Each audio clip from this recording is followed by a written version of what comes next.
Welcome to my last and final run of my run through of the axial and appendicular skeleton. I'm going to start with the axial skeleton and move on to the appendicular skeleton. Just going to do a quick run through and then go back through all the features of these bones. I'm going to start with the skull, the axial skeleton. We got the frontal bone, then we got the zygomatic bone, which is by the eye, the cheek, makes up the cheek and the eye around there. Then we got the maxilla, which is the top portion of the jaw, and the mandible, which is the bottom portion of the jaw, and then the hyoid bone, which is the bone underneath the bottom jaw, throat area. Then we got the parietal bone, which is the top middle portion of your skull. It's split in half by a suture, a joint called the sagittal suture. We got the temporal bone, which connects to the parietal bone. The temporal bone is by your ear, and the occipital bone is the back of your head. And from there, you got the sphenoid bone, and the sphenoid bone is kind of around your temple and where your temple is. We got the pterion, or the pterion, which is your temple, and that's where everything connects there. Then we got the hyoid bone, neck, and we got the sternum, the ribs, the costal cartilage, the vertebra, the sacrum, the coccyx, and then we got the cervical vertebra, which makes up the top portion of your back, and then the thoracic vertebra, which makes up the middle portion of the back, the lumbar vertebra, which makes the bottom portion of your back, and then the sacrum and the coccyx. The coccyx is your tailbone.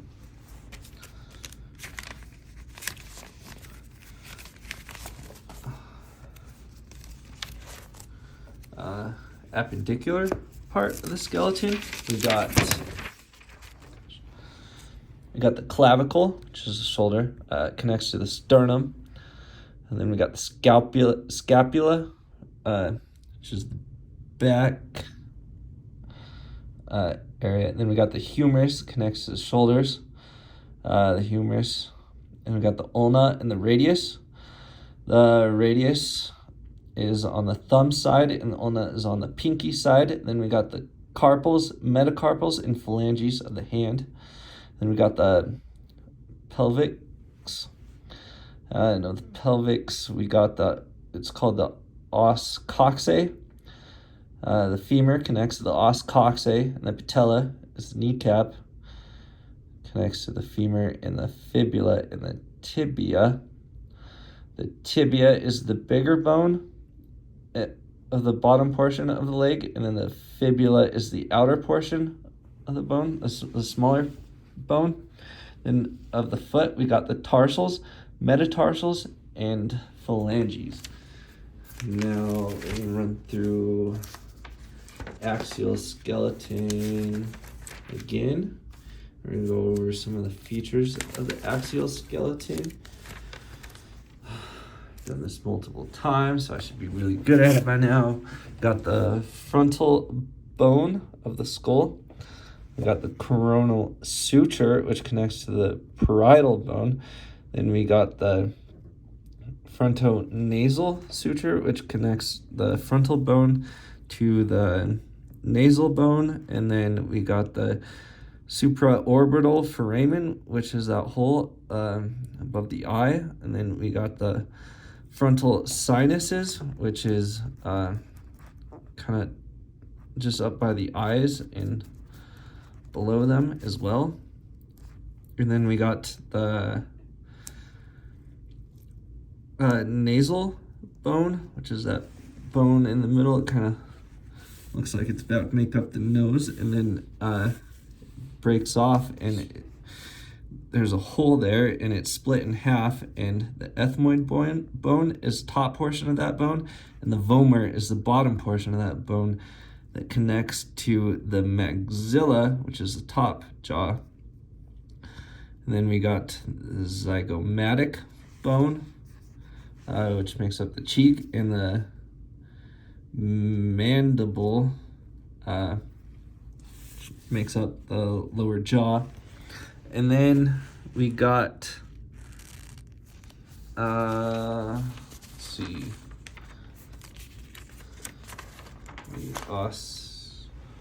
the frontal bone, the coronal suture connects it to the parietal bone. The parietal bone connects to the occipital bone by the lambdoid suture. And at the top portion of the occipital bone, there's some sutural bone. And then the temporal bone connects to the parietal bone by the squamous suture. And then the paterion is the temple, and that's where the parietal, the temporal bone, the sphenoid bone, and the frontal bone all connect. The mandible, parts of the mandible to look for is mental protuberance. That's the edge of the mandible, and then the mental foramen, and then the body of the mandible. The maxilla, there's not too much to look for there. Looking up into the skull, we can see the occipital bone in the hole there in the middle of the occipital bone. That's called the foramen magnum. Just above that, we have the occipital condyle, and then that ridge towards the parietal bone. We got from the beginning of that ridge around the hole is the external occipital crest, and then near to the parietal bone, we got the external occipital protuberance. You can feel that at the back of your head. And from right to left, towards the foramen magnum, we got the inferior neutral line, and then the superior neutral line. And then where the temporal bone and the occipital bone meet, we got the jugular foramen, which should be that hole there on the border of those two bones, and then the carotid canal, which should be around the jugular foramen area. Then we got the where the sphenoid bone, where the temporal bone, in the sphenoid bone area near the temporal bone, we got the foramen spinosum, which is that hole there, and then the foramen ovale, which is that bigger hole in the sphenoid bone, and then the foramen lacerum, and then we can see the vomer that connects to the palatine bone and the palatine foramina, which is two holes in the palatine bone, and then in the maxilla bone we got the incisive foramen, just underneath the teeth there.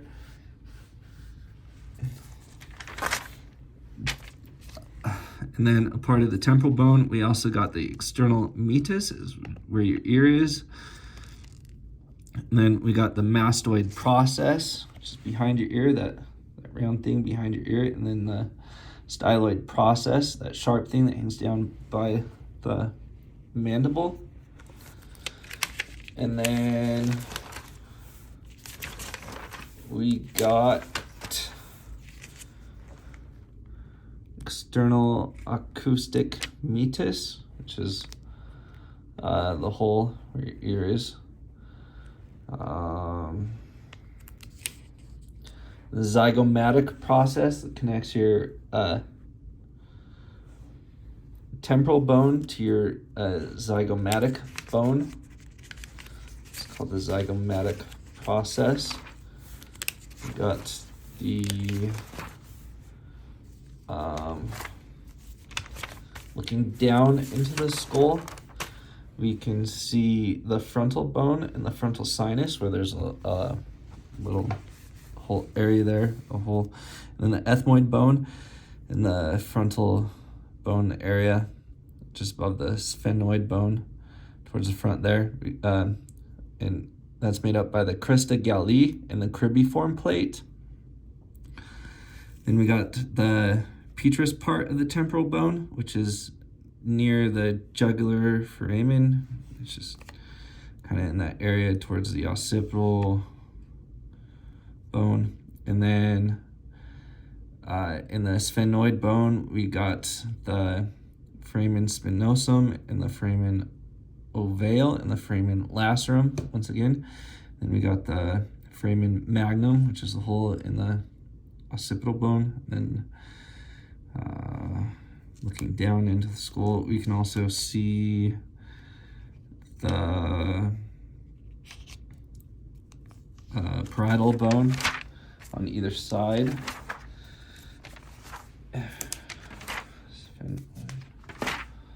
And then part of the mandible, the ramus and the mandibular notch is that kind of rounded area.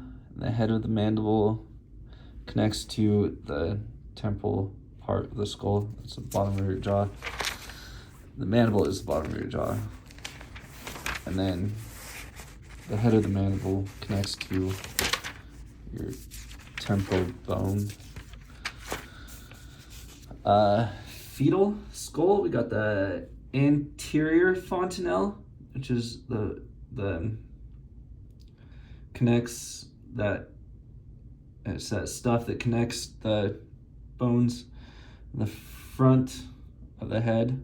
And then the posterior fontanelle connects the parietal and occipital bone in the middle of the head. And then the anterolateral fontanelle, which is on the front right, connects the frontal sphenoid, temporal, parietal area. And then the back right is the posterolateral fontanelle of the fetal skull. We'll go back over that one more time before the end of the video, just in case. We got the cervical, thoracic, lumbar, sacral, coccyx, sacrum, and coccyx. Let's go to the sternum. We got the manubrium, which is top part of the sternum. And then we got the suprasternal notch, which is that notch in the top portion. Then the clavicular notch, where the clavicle attaches to the sternum. And then the costal notch, and then the suprasternal angle, which is that line that looks like sections off the body of the sternum with the manubrium. And then we have the xiphoid process at the other end of the sternum, the distal end of the sternum. And then we have the costal cartilage, which connects to the ribs. Then as far as ribs go, we got the head, which connects to the the vertebra. Then we got the neck of the rib, and then the tubercle, which kind of sticks out. And then we got the angle. Tubercle comes for the angle, which rounds into the shaft that connects to the junction with the costal cartilage at the end there of the rib. And then we got the clavicle, the left clavicle, the left side of the clavicle. We have the acromial end, and then the sternal end that connects to the sternum, which is pretty easy to remember. And then the scapula, where the clavicle connects, we got the acromion and the charasoid process. The acromion is the posterior side, and the charasoid process is the anterior side of the scapula, and then the subscapular fossa is on the anterior side of the scapula, and then we got the infraspinatus fossa underneath the spine of the acromion on the posterior side of the scapula, and then we got the supraspinatus fossa on the posterior side of the scapula, and then we got the glenoid cavity, which is where the clavicle would attach to the scapula. Then we got the humerus, got the head of the humerus and the anatomical neck around the head of the humerus, the rounded portion there. And then we got the greater tubercle, which is the edge, the rounded edge, and then the lesser tubercle, which is the rounded edge in the middle on the posterior, or the anterior side of the humerus. And then we got the shaft, or then we got the surgical neck of the humerus, and then we got the shaft of the humerus, and then we got the deltoid tuberosity of the humerus. Then we got the carinoid fossa of the humerus on the anterior side, and then on the posterior side of the humerus, we have the olecranon fossa. And then at the bottom, we have the trochlea, which connects to, I don't know. Below that, we got the ulna and the radius. The radius is on the thumb side. We'll start with that. Got the head, which is a rounded head. Then we got the neck below that. Then we have the radial tuberosity, which is that little bump there towards the head. Then we got the shaft of the radius, and then at the other end towards the hand, we got the styloid process. As far as the ulna goes, on the pinky side, we have the olecranon, which is at the top towards the humerus, and then we have the trochlear notch, which connects to the humerus, and then we have the tuberosity of the ulna, which is that little bump. It kind of fits in with the radius. Then we have the shaft of the ulna, and then we have the styloid process, where the ulna connects to the hand. And then the hand goes, let's say,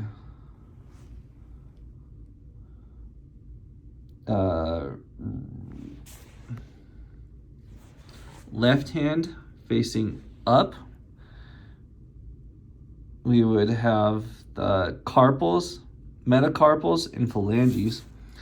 Then we would have from left to right towards the radius and ulna, it would have the tricutum lunate and scaphoid.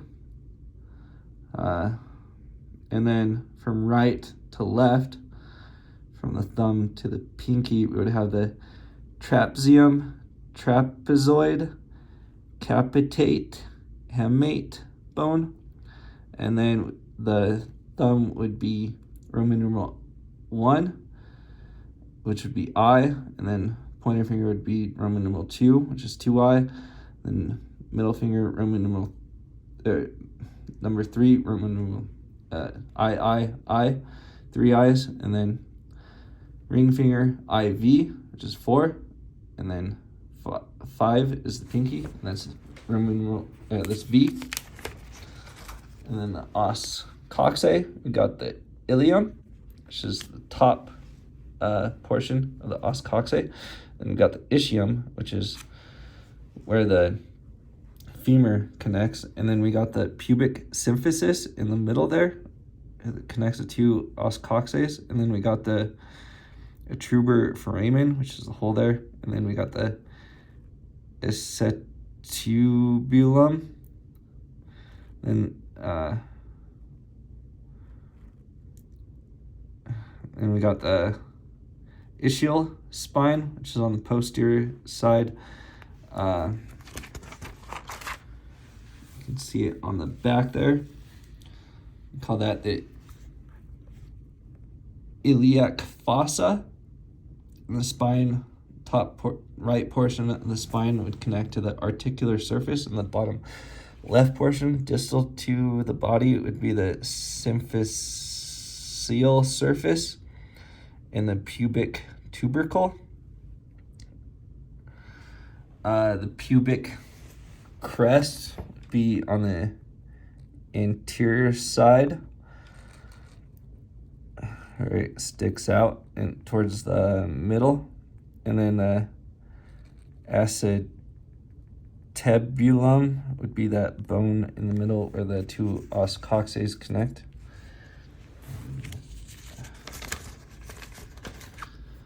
Then we got the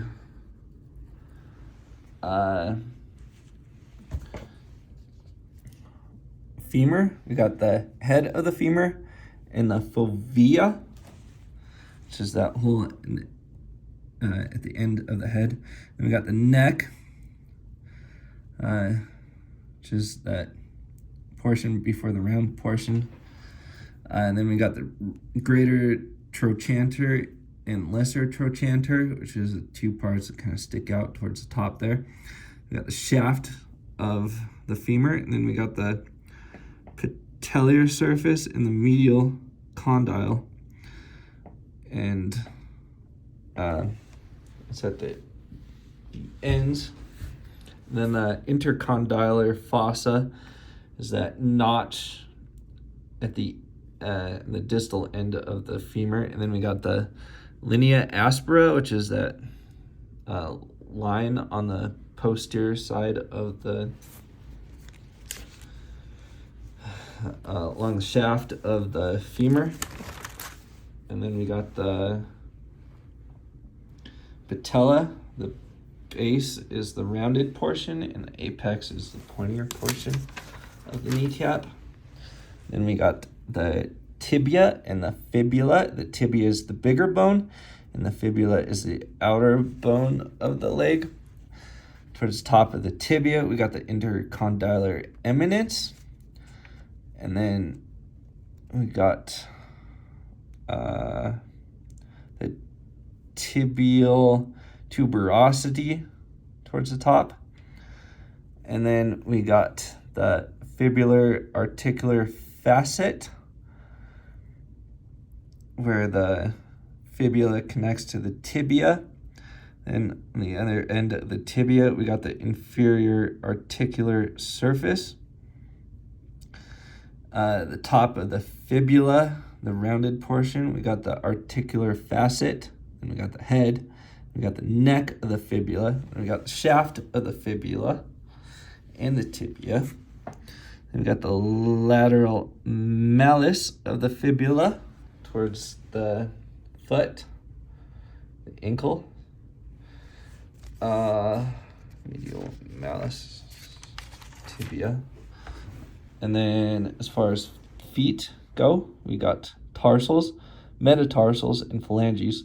The heel is called the calcaneus, and then the talus is just above that. From left foot, left to right, we got the cuboid bone and the navicular. And then right to left, we got the medial cuneiform and the intermediate cuneiform and the lateral cuneiform, which connects to the metatarsals.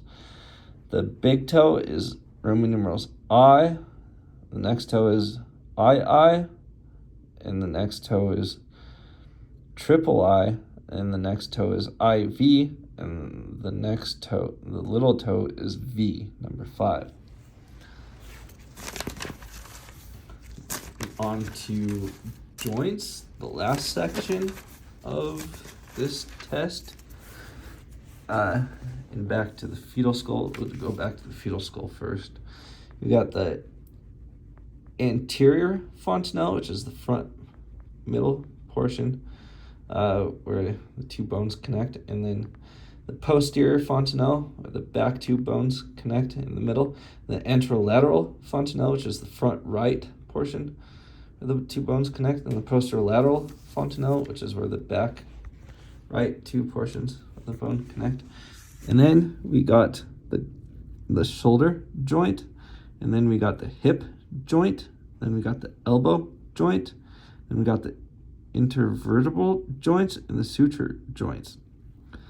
Had the shoulder joint, the hip joint, the elbow joint. As far as the auditory ossicle, we got the eardrum, which is the big round portion, and then on the other end we got kind of looks like a purse.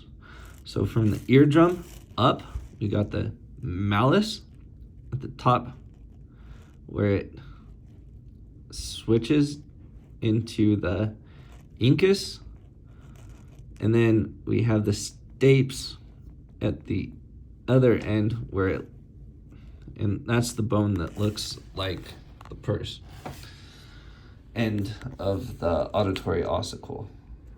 And then coronal suture, sagittal suture, lambdoid suture, squamous suture. Again, with the auditory ossicle, we got the stapes, which is the purse side, and then the incus, which is right before it switches over into the malleus, and then the malleus is the top portion of the bone that connects to the eardrum. That's all I got. Oh wait, let's go back. Snap. Cervical, thoracic, and lumbar. Features of those we're gonna go back to, and we're gonna talk about them. The thoracic lumbar and the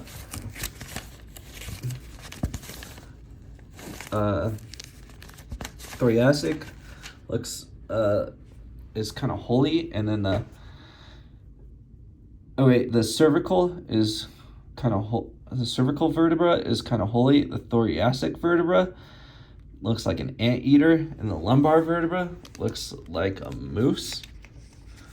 And then the cervical is kind of holy, but it also has a part that kind of goes down, and that's called the axis part of the cervical. And then the atlas part of the cervical is kind of holy, but it doesn't have a part that goes down, and it just sits on top of that axis vertebra. So the axis and the atlas.